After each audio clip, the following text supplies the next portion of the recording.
नमस्कार, जय भवानी दोस्तों। स्वागत है आपका फिर से आपके अपने YouTube चैनल एम्बिशन क्लासेस 2019 में। तो दोस्तों, आज हम एक नए टॉपिक और नए क्लास से डिस्कस करने वाले हैं।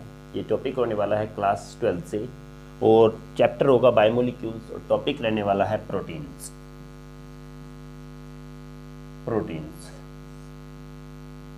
ओके दोस्तों,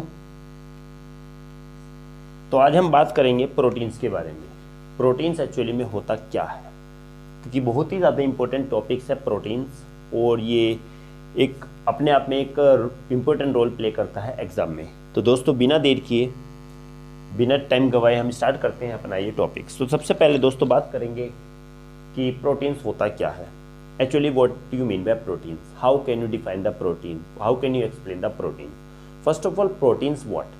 Proteins are the important biomolecules present in the living organism. Living organism के अंदर क्या होता है, बहुत ही important biomolecules होता है ये, और इसका काम क्या होता है, ग्रोथ और डेवलपमेंट करता है लिविंग ऑर्गेनिज्म के अंदर। दूसरी बात, ये बॉडी के हर पार्ट में होता है, हर पार्ट में होता है, और अलग अलग तरीके के क्या फंडामेंटल, बेसिक और स्ट्रक्चरल फंक्शन करता है। ओके, बात करते हैं कैसे। अब हमने कहा गया कि सबसे पहले हम डिफाइन लिखते हैं proteins. Proteins are the most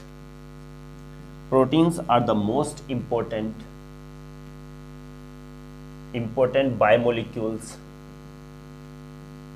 biomolecules of living world. World, W-O-R-L-D, world. They are responsible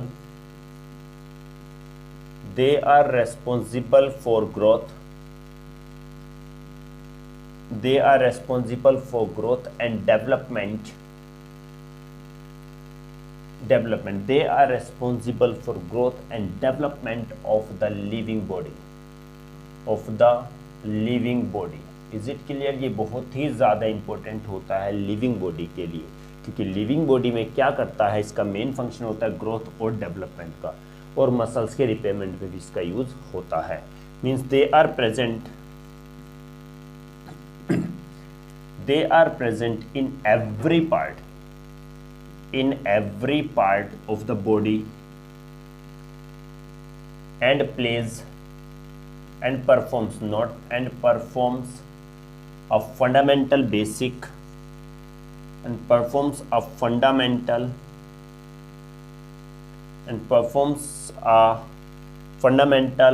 basic and structure of life के स्ट्रक्चर और बेसिक फंक्शंस करता है। Okay, it performs a fundamental basic and structure of life. Okay, means क्या, एक बात और आती है, they are present in milk, egg, soybean, pulses, meat, ETC। इन चीज़ों में ये पाया जाता है। और इसकी नेक्स्ट लाइन ये आती है कि प्रोटीन्स, बहुत इंपॉर्टेंट है वाला line, proteins are the polymers of what, alpha amino acid. Okay, first of all देख लेते हैं, अब स्टार्ट कर लेते हैं इसको, एक बार रिवाइज करते हैं क्या चीज़ है ये।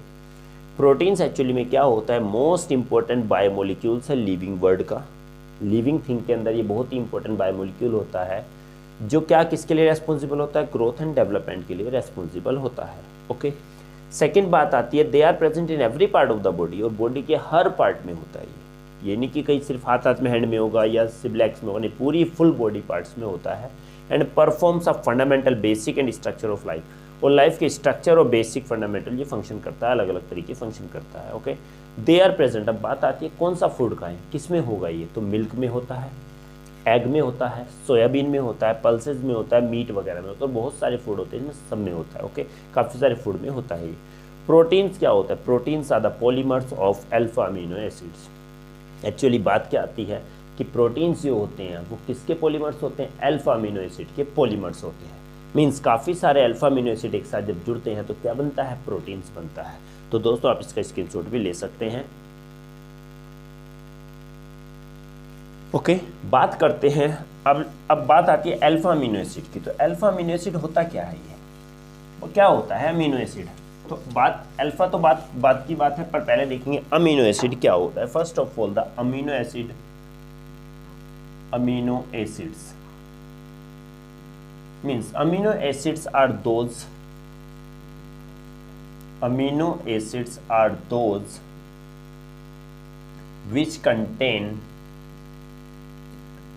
which contain amino group and carboxylic acid group।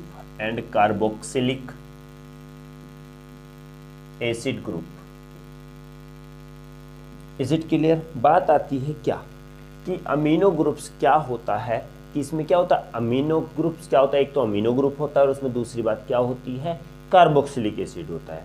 क्या होता है जी, इसमें कार्बोक्सिलिक एसिड होता है। बात आती है they are of different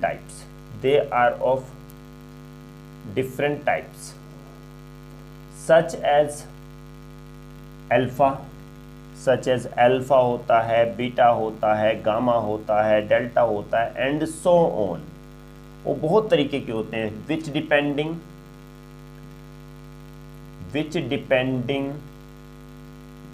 on the number which depending on the relative position, not which depending on the relative position of what amino group and carboxylic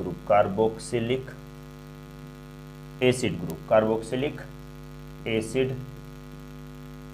group. Okay, बात आती है, सिंपल चीज ये होती है कि क्या होता है, सच एस इसमें क्या होते हैं, ये अलग अलग टाइप्स के होते हैं।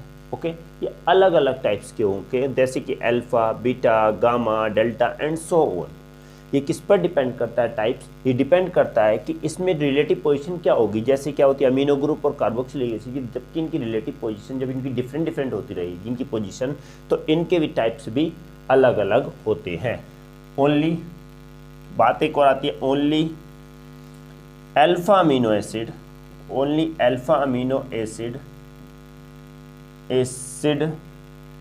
Can be obtained by the hydrolysis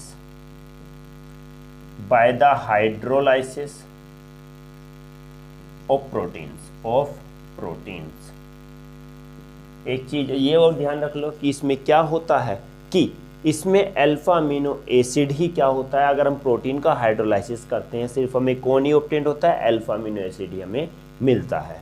is it clear, ये आई थिंक समझ में आ रहा होगा। एक और बात आती है कि इसमें all the amino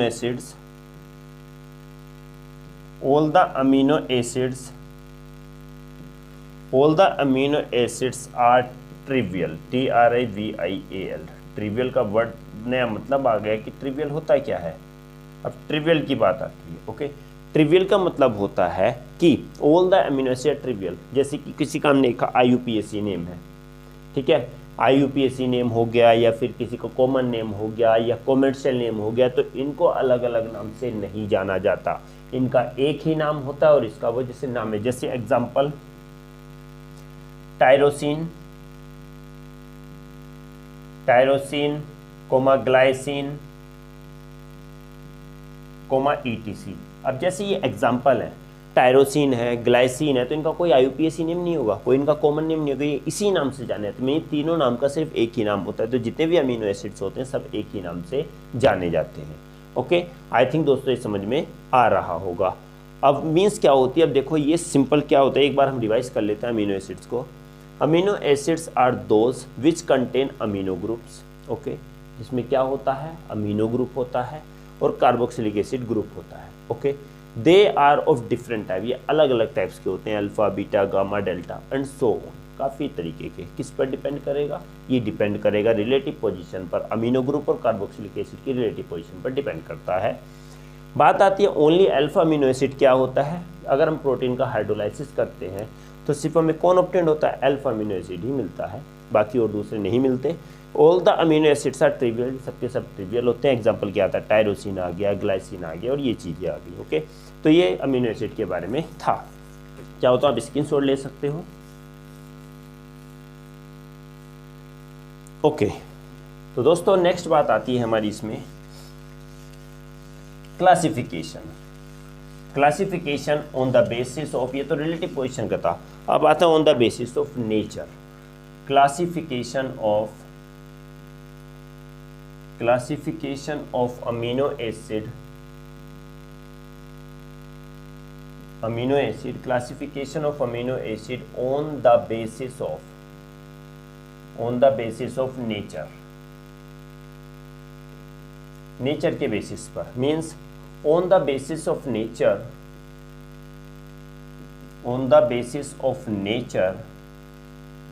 amino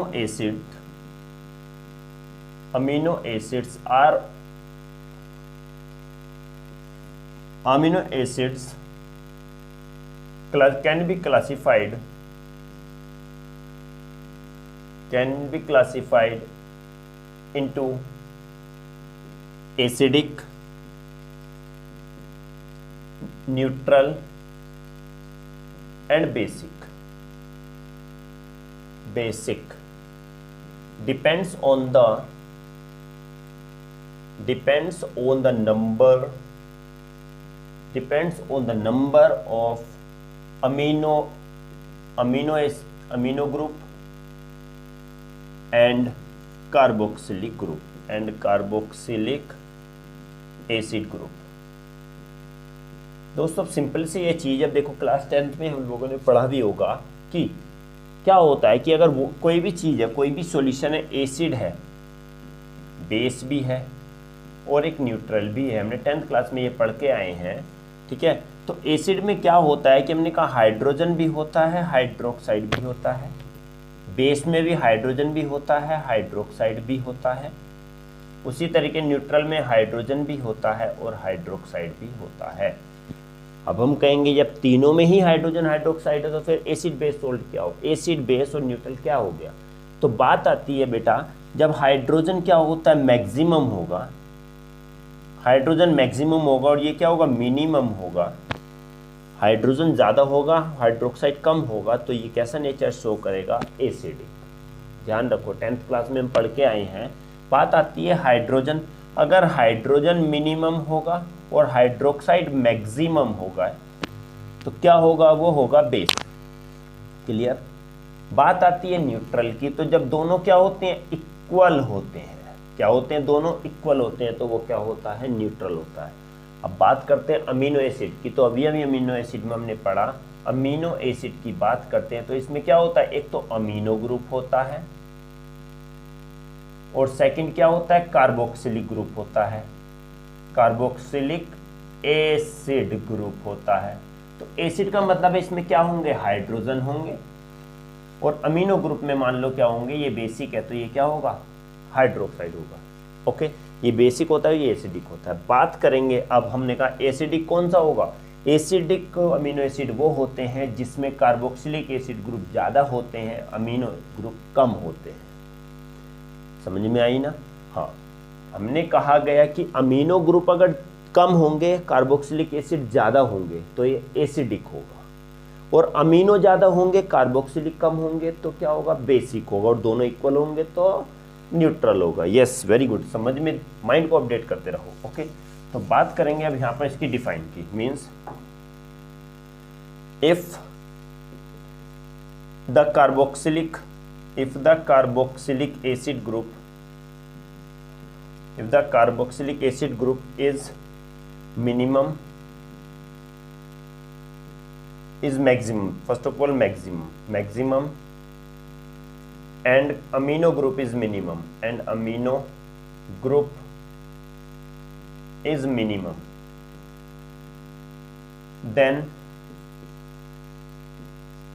this amino acid, then the nature of amino acid amino acid is acidic.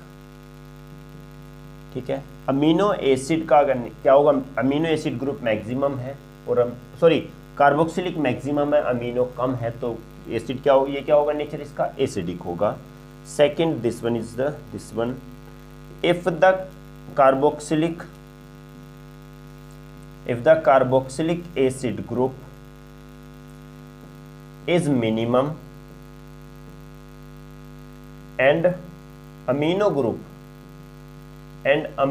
group is maximum, maximum, then the nature what